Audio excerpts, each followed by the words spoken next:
Luka Doncic really sent the Utah Jazz on a mission to compile as many picks as possible.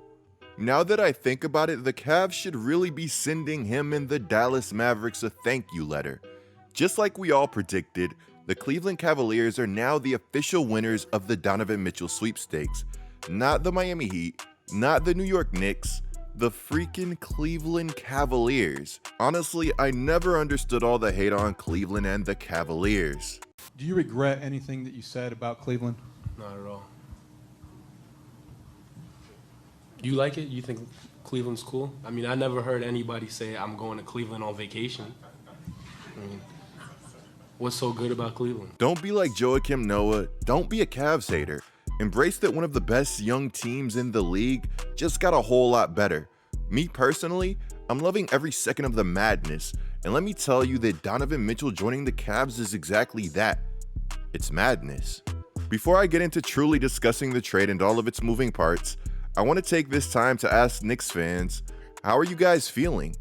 Gauging the feedback from my last video, it seems that a majority of Knicks fans were against the trade in some capacity.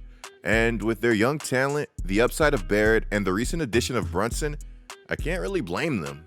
Now, when I made my last video on this situation, I discussed how though the trade talks had stalled with the Barrett extension, that there was still a chance that New York could win what I thought was essentially a one-team race for Donovan Mitchell.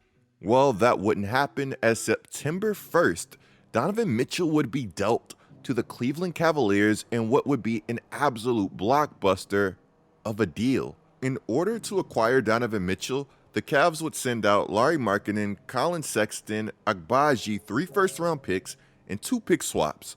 The Jazz would also apparently sign Colin Sexton to a 4-year, $72 million extension shortly after this deal took place. In your opinion, is the deal that the Jazz accepted better than this one that the Knicks reportedly offered? Reportedly in July, the Knicks offered RJ Barrett, Obi Toppin, Mitchell Robinson, and 3 unprotected first-round picks for Donovan Mitchell. When you see this offer, you can completely understand why Knicks fans had their doubts when it came to Mitch. As I'm saying this, keep in mind that the Utah Jazz already traded for Rudy Gobert earlier this offseason for what was another haul. It's not exactly like Danny Ainge has this history of giving away players when he's in asset acquisition mode. He netted 10 potential first-round picks from both the Gobert and Mitchell trades, 7 unprotected first, and 3 pick swaps. That is disgusting, and that doesn't even include the players that he acquired or the fact that Agbaji was drafted 14th overall this year and Kessler was drafted 22nd. I know you guys have heard this before, but I'm going to put this in this video also. Both of these players are also players that I liked before the draft took place. Agbaji is a disgusting shooter who NBADraft.net compared to Desmond Bane, and Walker Kessler is a nimble shot blocker that you hope could turn into a Miles Turner type of player. If I'm the Utah Jazz at this point in time, I'm thinking that Danny Ainge isn't so bad. Though Cleveland did get the best player in their trade with the Utah Jazz, we still have to show the Jazz their proper love. This team is now on rebuild easy street, and just in time to give their franchise a shot at what I view as one of the most unique prospects ever in Victor Wembanyama.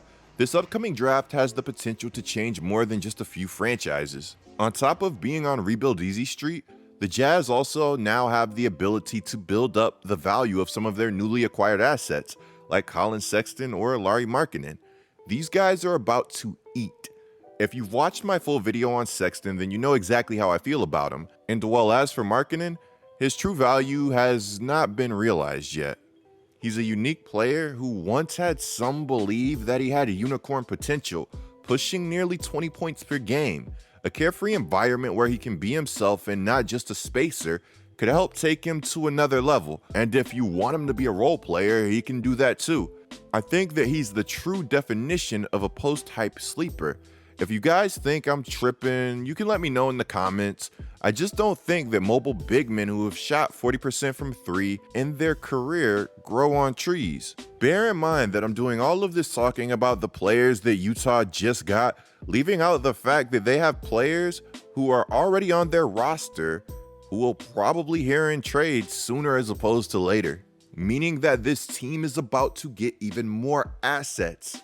Starting a rebuild on time can be a very beautiful thing. Now, to talk about the Cavs side of this whole ordeal, point blank, if you guys couldn't tell, I think that this team gave up a lot, but of course opportunity costs. I can't be the only one whose brain takes them to the DeJounte Murray trade and thinks that, well, ATL made out pretty good, really only giving up 2 of its own unprotected firsts. This doesn't necessarily apply to the situation that I was just talking about, but protections in a deal can be everything. Houston literally just got to draft Jalen Green because they were smart enough to put protections on their pick. And fortunately for Cleveland, they weren't smart enough to keep Jared Allen. Shout out to Altman for getting involved in that deal. To get back to talking about the Cavs, this Mitchell move was not a move that this team had to make. It was a move that this team wanted to make. This isn't me saying that this was the wrong move. This is just my way of saying that this team had done a great job working to become one of the most unique young teams in the league. They did this while stockpiling talent, and even without Mitchell, this team had a very high ceiling. Some people may point to this team missing the play-in last season, and I'll point to the injuries that happened across the board. Injuries did their best to dismantle the Cavs. Injuries always suck, and I'll never state otherwise. But instead of holding their heads, the Cavs would search for positives in what could have been an incredibly dark season. Darius Garland would establish himself as not only the Cavs franchise point guard, but as one of the best young guards in the league. Though Garland, Mobley, Allen, and the Cavs had a great season, they would ultimately fall short of the playoffs, in large part due to the injuries that I just talked about, but also due to the fact that they didn't have a dynamic perimeter scorer next to Darius Garland. The Cavs were one of my must-watch teams last season. They were simply an incredible watch. I may have also had Mobley and Garland on my fantasy team. What do you want from me? Anyways, as great as Garland was last season, I could tell that him having to shoulder this massive load would wear on him. Towards the end of games, you could just tell that my guy was running on fumes. Now, of course, rotations and all of that play a part in this, but so does not having a guy like Mitchell. What having a star like Mitchell does is it helps define the roles of the players around him, shifting coverages in his direction, making the life of a perimeter player or playmaker like Garland that much easier. Mitchell also does this thing where he gives you like over 25 points a game. As a big Sexton fan, Sexton just wasn't in Cleveland's future, and Mitchell is a clear upgrade, with playoff experience who isn't coming off of a major injury. Cleveland was a team who was in the bottom 13 of offensive rating last season. Mitchell and health are going to help. Now, I know that there are some defensive concerns with the Mitchell and Garland pairing, but I believe in Cleveland that if he locks in, he can be a competent defender. Even if my last statement is a complete lie, he'll be playing for what was a top 5 defense last season that also featured 2 elite paint protectors that are versatile in their ability to defend, while also having the ability to shrink the floor. I'd say that Mobley and Allen are among the best big defenders in the NBA. On top of what I just said, let's not act like Mitch is your typical small guard, because he's not. He has a 6'10" wingspan, and I've been a firm believer that wingspan and standing reach are more important than height. Height is simply where your head is. Your head is not going to block a shot. I just don't see this duo projecting to be Dame and CJ level bad, not with all of the defensive talent around them. Remind me, who were Utah's second and third best defenders again? With the Cleveland Cavaliers, the upside is massive. This is a team that had now 3 All-Stars in 2022. According to StatMuse, the Warriors are the only other team to do this. And somebody remind me, what did the Warriors just do? Oh yeah, that's right, they just won a championship. Seriously though, let me chill. To take things back to earth, realistically, what do you guys think that this team will accomplish at its peak? Does this move the Cleveland Cavaliers into contention? What is this team's record going to look like this season, and is the move worth it? As I said in my last video, trading for Mitch does have its concerns, but of course any move does. I don't think I'm ever going to get mad at a small market team for trying to make a splash. and going out and getting a player of Mitchell's caliber. Apparently, when Mitchell found out about this trade and he found out that Cleveland was able to keep its core intact while trading for him, he ran around a golf course screaming in joy. Cavs fans, if you're reluctant about the move, don't be.